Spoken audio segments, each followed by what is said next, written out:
Introducing Instagram Teen Accounts, a new way to keep your teens safer as they grow, like making sure they've got the right gear for riding. Knee pads. Check. And helmet. Done. See you, Dad. New Instagram Teen Accounts, automatic protections for who can contact your teen and the content they can see. Breaking down every game, every day in Major League Baseball. This is the Baseball Betting Show. Here is your host, Greg Peterson.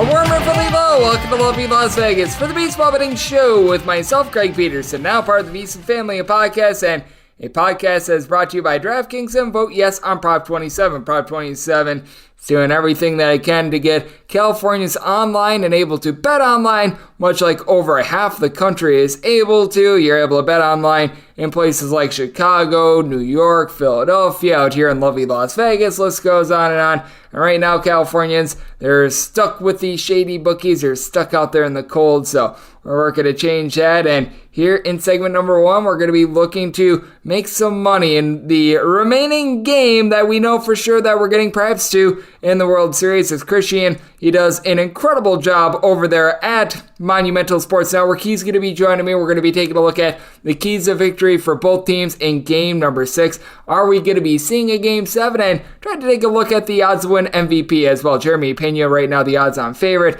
I think that he's a little bit too chalky right now at very nearly even money. Very small plus prices out there across the board on that. So we're going to be having that chat. Then in the final segment, going to give you guys picks and analysis for game number 6 of the World Series and a little something I like to call touch them off. If you've got a question, comment, segment idea, what have you for this podcast, you do have one of two ways we offer those in. First one is my Twitter timeline at unit_81. Keep in mind, letters EM, they mean does not matter, so as per usual, please do send these into the timeline. And the other way, that's find an Apple Podcast review. If you rate this podcast 5 stars, it is very much appreciated. From there, you are able to fire in whatever you'd like to hear on this podcast via that 5-star review. Really, the only question I got was, what is going to happen with this podcast if we have a Game 7? And I'll be coming at you if we do get a Game 7, and it would just be guest free. I'm not going to book a guest not knowing if we're going to have a Game 7 or not. I don't want to do a chat and then just throw it in the dumpster if the Astros win, but I will be with you guys if we do get a Game 7. From there, I'll try to put out a few off-season podcasts along the way with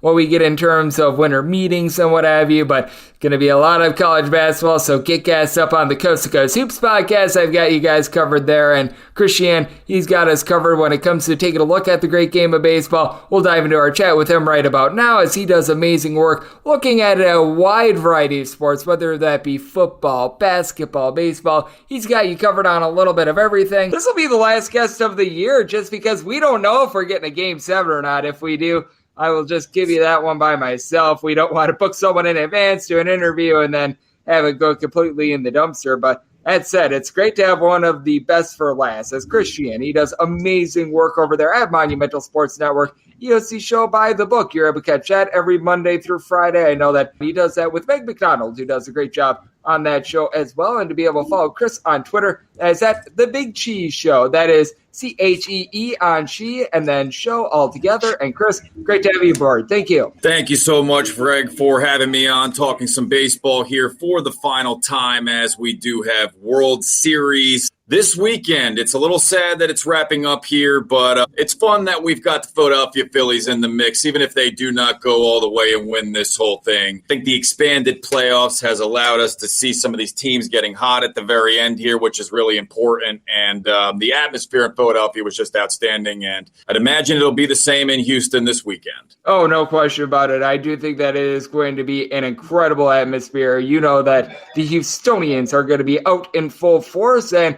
I do think that it's going to be interesting whether or not we do get a Game 7 because, in my opinion, just really all rides on Zach Wheeler, who's going to be getting the start for the Philadelphia Phillies. Did not have his A game in Game 2, and let's call it what it is. I think the biggest disappointment for the Phillies thus far in the World Series has been the way that Zach Wheeler and Aaron Nola have not really lived up to their billing because the rest of the pitchers have really done their part, and I think that with Zach Wheeler having that rough Game 2 start, I'm very curious to see his velocity because you could tell that it was down a little bit, and perhaps the extra little bit of rest that they gave him is exactly what he needed. Yeah, that velocity you talked about there, Greg, he hit, 97 just 3 times in his last start, while in his previous start he hit 99 11 times. This was a guy dealt with elbow tendonitis for a good portion, about a month or so. The back half of the year here. So 7 runs, 6 earned over his last 2 starts. That's problematic, but we do know that when Zach Wheeler is locating, he is able to work the strike zone, hit his corners, and he's running into an Astros team, however, whose bats are starting to get hot here. Remember we talked about that Jose Altuve cold streak that he was coming in with? Well, now he's swinging a good bat. Last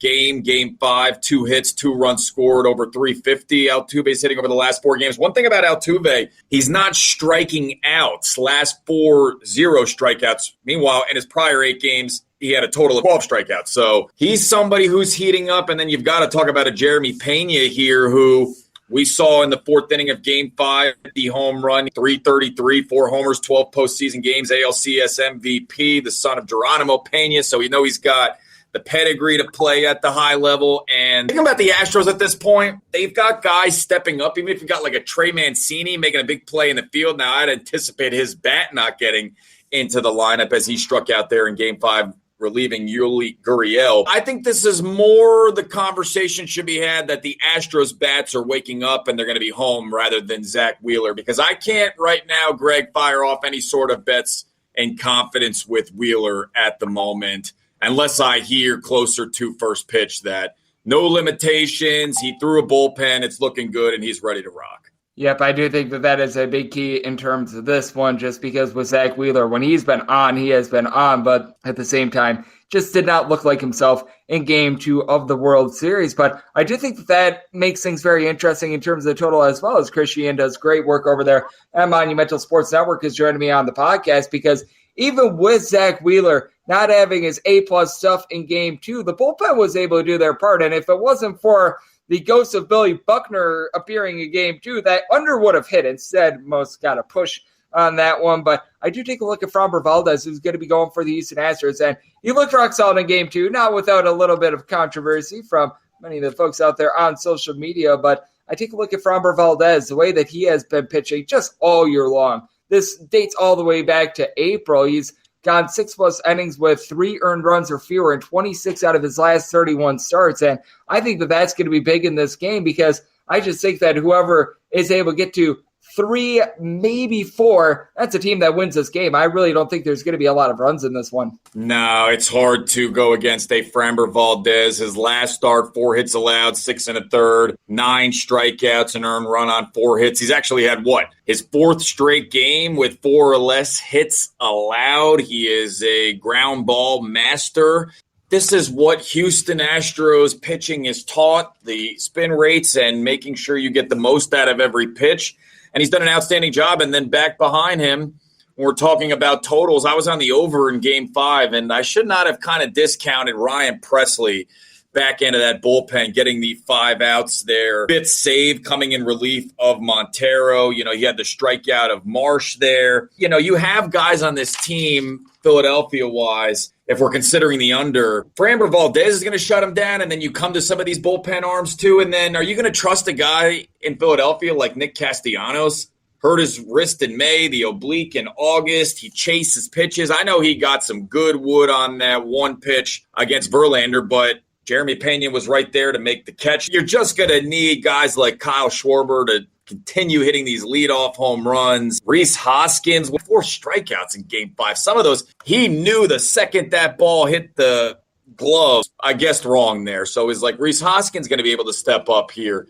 So again, the narrative of this Phillies team when they hit the 5 runs was like, oh man, they've got the offense, but now they've gone cold, and you just have 2, you would imagine, really difficult opponents ahead in Framber Valdez. And then if it does go to a decisive Game 7 in some capacity, Christian Javier's pitching. Good luck with his slider and fastball. So Phillies have been the nice story. We talked about their home field advantage. They don't have that anymore. They're going into Houston. Mattress Mac looking to make some big-time money, and I think he's going to end up getting there. Yeah, but I think so as well, because even if the Phillies are able to survive it in advance in Game 6, which I think that there's certainly a possibility of it, it's not like we're talking about a team that was like a 15 seed going into the Elite 8 or anything like that. This is not quite that big of an underdog.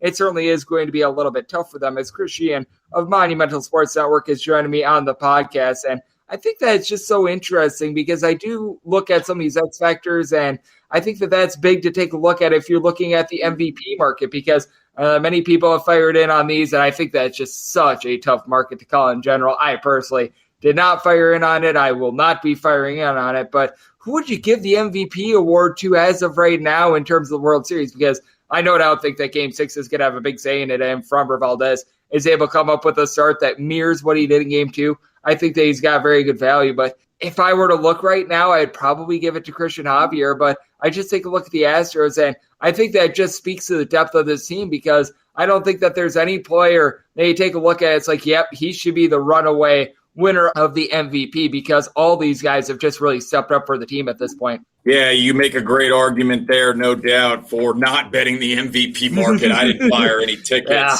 I had this series going to 7 games at plus 230 here at Caesar Sportsbook, so I'm still holding on to that ticket. Look, you look at Jeremy Pena plus 120, but I look at Pena's numbers. He's the first rookie shortstop in MLB history with a hit in 5 straight World Series games. I mean, he justifies having that shortest price here at plus 120 to win MVP. Bryce Harper feels like he's getting on base basically every single time for this Philadelphia team.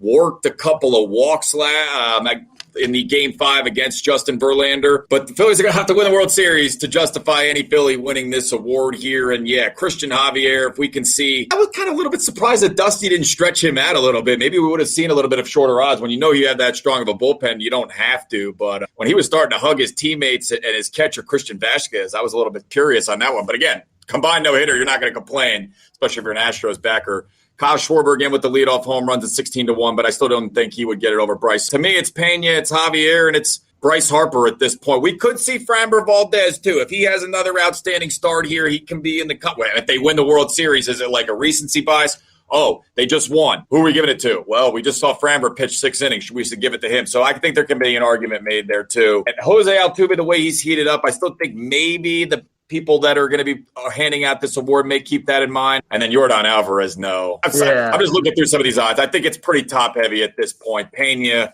Harper, Valdez, and Javier would be the tickets I would consider. JT Realmuto, he almost won it for the Phillies in that Game 5. Really long odds. I still don't think he would get it, but I didn't talk about JT Realmuto enough. That's an X factor. That's somebody who needs to come up big, call a good game behind the plate in Game 6 and deliver with his bat. Yep, and if we do see a Game 7, I mean, your guess is as good as mine as to what the starting pitchers are going to be. You would have to think it would have to be Ranger Suarez, but he might come in relief in Game 6, which that would make things very fascinating there. And then the way that Lance McCullers was pitching in Game 3, I would perhaps be looking elsewhere if I were the Astros as well. So Game 7 is very, very murky. But in terms of Game 6, we know what we're getting here. What are you going to be siding with? Because with the Astros, the minus 135 to minus 140-ish number, that's about the max I'm willing to lay, but I'm willing to rock with that. I took a minus 135 when that first came out, figuring that would probably be the best number that I would get, and I personally am on the under.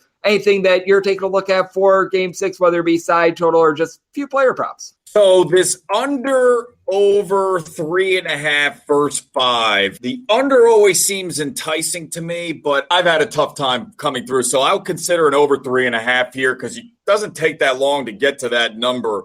In the Game 4, it was the Astros exploded in the top of the 5th inning, I should say. So we ended up getting there as far as that first 5 over was concerned, even though the game total under hit.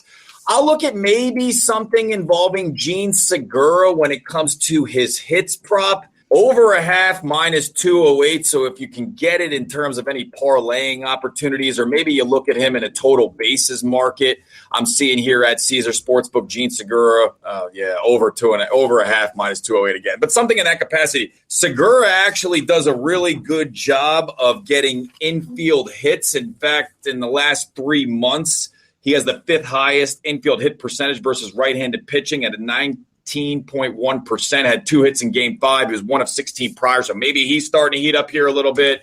Schwarber's got really good hard contact numbers against right-handed pitching. So if I'm going to be taking a flyer on a home run prop, I'd probably take a look at Schwarber. And then you can't ignore Yordan Alvarez. I mean, he had a 48.1% hard contact rate versus right-handed pitching. Out of 301 guys with 75 at-bats in the last 3 months against righties, that's the 6th best. So I know that's kind of I like doing my kind of unique sample sizes on Fangraphs. But if you have Yordan Alvarez to hit home run, plus 410 at Caesar Sportsbook, Schwarber plus 440, little pizza money I can see myself sprinkling on. Yep, and when it comes to Kyle Schwarber, he has been so hot this season in terms of hitting home runs.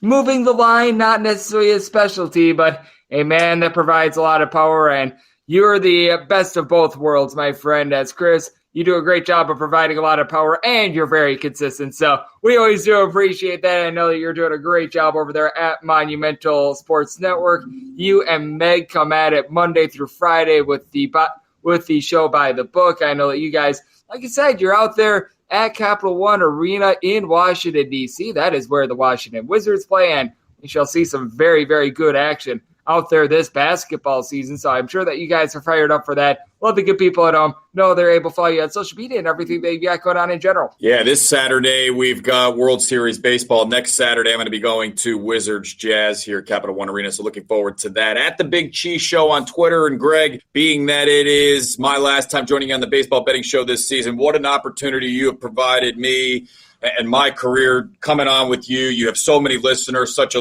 loyal fan base, and you're a star in this industry, and just thank you so much for having me. I appreciate it. And I appreciate you, Chris. Every time you've come on, you've provided absolutely tremendous insights and have added a nice dynamic to the show whenever you've come on. Chris does an amazing job taking a look at the great game of baseball, but on top of that, for those of you guys that like football, for those of you guys that like basketball, golf, list goes on and on, Chris does a great job of checking all those boxes as well. So a big thanks to Chris for joining me right here on the Baseball Betting Show, now part of the VSiN Family podcast.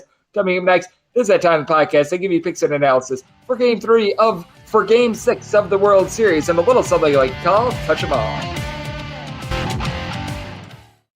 Are you ready to become a winning sports bettor? Schedule a call with SBIA to find out how their service can make you a long-term winning player. They've developed an innovative algorithm that maximizes units return, and they are so confident in their system that they offer a money-back guarantee. Sign up by October 31st and get their MBA package at no cost until they reach 10 net units. They treat sports betting like a business. So if you want to learn how to make your sports betting dreams a reality, visit them at SBIA1.com and check them out on social media at SBIA Sports.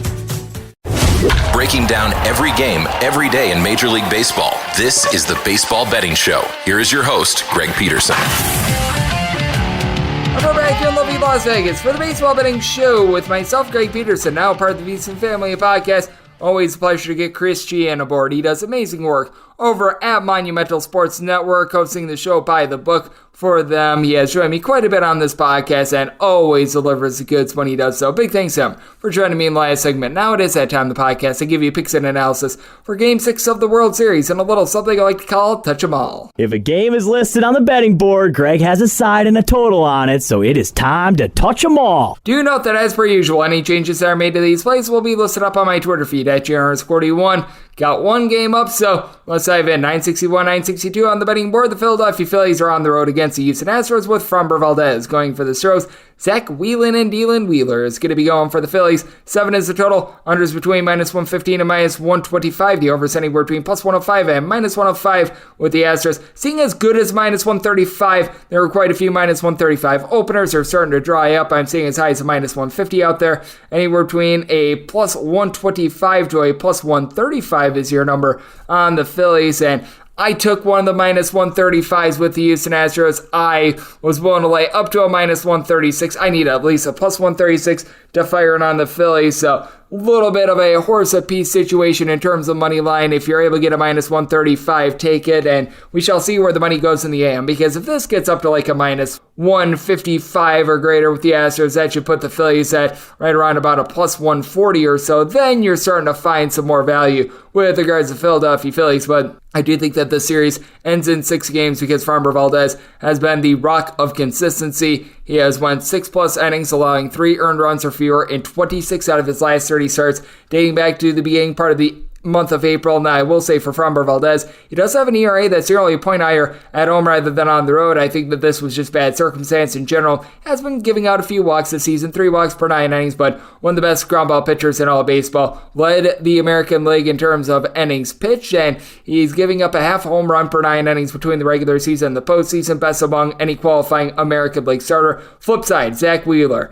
Tough start last time out against the Houston Astros as he surrendered 5 runs, 4 of which were earned, but that said, in his first 4 postseason starts, he had allowed a grand total of 5 runs as he was looking very solid in those starts, and I do think that him being able to get those extra few days of rest, that is going to be able to help him out quite a bit, and I do think that for Zach Wheeler, he should be able to lend some length, 6+ innings in every one of his starts prior to that Astros start here in the postseason, and he's been giving up about 0.7 home runs per 9 innings thus far this season, and I just don't expect there to be a lot of offensive fireworks. That's why the DK Nation pick, it is going to be on the under. Sub I told at 6.6. At 6.5, it gets to be very dicey, but I'm seeing 7s across the board, so I do like this little under because for the Phillies, they're ain't just $1.95 here in the postseason. In their 8 postseason games that have been on the road, now you've got Bryce Harper, who's been amazing, hitting nearly a .375 with 6 home runs here in the postseason. And Kyle Schwarber, he was able to go deep in game number 5. He's been able to do a nice job of being able to supply the boom, but doesn't get on consistently. And what I think is a big key here for the Philadelphia Phillies is being able to get some of those lesser guys to be able to get on base. The guys at the bottom of the fold. Brandon Marsh had some bad at-bats in game number 5. Bryson Stott, throw in there Alec Bohm. These are guys hitting a .225 or lower here in the postseason. Gene Segura, he's only been able to hit about a .226. And for that matter, you take a look at the Philadelphia Phillies, and the only player other than Bryce Harper that is hitting above a .226 right now for the entirety of the postseason, Armando Sosa, and that's because he's had 6 at-bats. That's been a little bit rough for the Philadelphia Phillies. They've clearly been hitting significantly better when they've been at home rather than on the road. And for the Astros, they have been able to get production at the bottom of the fold, as you've had Chas McCormick be able to hit about a .250 for the team with a .357 on base, had that big catch in game number 5. Now, Yoli Gurriel has been dealing with a little bit of an injury. You got to figure that he's going to be good to go. He's hitting nearly a .350 here in the postseason. Jeremy Pena, Alex Bregman, both of these guys hitting a combined right around .365 in terms of the on base, .315 in terms of the average, a combined 7 home runs, 19 RBI here in the postseason. And just imagine what this team is going to be doing if they're able to get Yordan Alvarez and Jose Altuve online. For Yordan Alvarez, it's been a rough postseason for he and Altuve, both hitting below the Mendoza line of 200. For Alvarez, he had those 2 home runs in the Mariners series, and past that, it's done nothing. And for Altuve, he has yet to go deep here in the postseason. I will say this, he's got 10 hits in his last 29 at-bats after starting off 0 of 25, but still not too terrific. But you know it is terrific? This Astros bullpen. A 0.88 ERA this postseason. Nobody in the bullpen has higher than a $1.93 ERA in the playoffs. If you need them, you're able to throw out there someone like Luis Garcia to be able to give you some innings. He's a little bit of a long guy for this team as he started out the year as a starter, but guys like Ryan Stanek, Rafael Montero, Ryan Presley, they've all done the job. And for the Phillies, credit where credit is due. Sir Anthony Dominguez has been terrific in the bullpen. Ever since that shakiness in the Padres series, Brad Hand has been solid. Connor Brogdon, he came in for 2 innings of relief in the Noah Thor-Syndergaard start. He had 5 strikeouts. He looked very solid. So both of these teams have been able to do a nice job with their bullpen. I do think that as a result, you're going to see a little bit of a lower scoring game, but you just have so much more pitching depth with the Astros, and I do give the leg up to Framber Valdez. He has been a workhorse all season long. Willing to lay up to a -135 with the Astros. DK Nation pick is going to be on the under, and that will wrap things up for the Saturday edition of the Baseball Betting Show, now part of the Views and Family podcast. If you've got a question, comment, segment idea, what have you, for me personally, because I don't know if we're going to have a podcast tomorrow or not. We might not. It depends upon if the Phillies get the job done or not. You do have 1 or 2 ways to be able to further those in. First one is my Twitter timeline at JRS41. Keep in mind, letters EM, they mean does not matter. So as per usual, please do send these into the timeline. And the other way, that is find an Apple Podcast review. If you rate this podcast 5 stars, it is very much appreciated. From there, you're able to find whatever you like to hear on this podcast. Find that 5-star review. Big thanks to Chris Cichon of Monumental Sports Network for joining me in the last segment. Unfortunately, this may or may not be the final podcast of the regular season for me. Like I said, I'll try to do a few during the off season. Might be a little bit tough though, because college basketball takes up quite a bit of time. But if we've got a Game 7, you best believe I will be with you guys once again tomorrow. Thank you so much for tuning in.